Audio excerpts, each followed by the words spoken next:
Dakle, počeo od pravljenja razlika do toga da imate čitavu jednu medijsku orkestriranu kampanju koja govori o tome kako Srbija nekoga sprečava da napreduje, kako Srbija nekog eksploatiše i sprečava da ide u Evropu.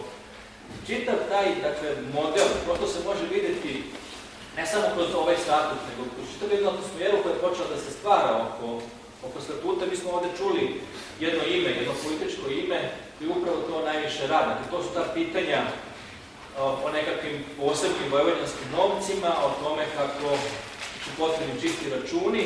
Kao što je poznato, nema čistih računa u jednoj državi.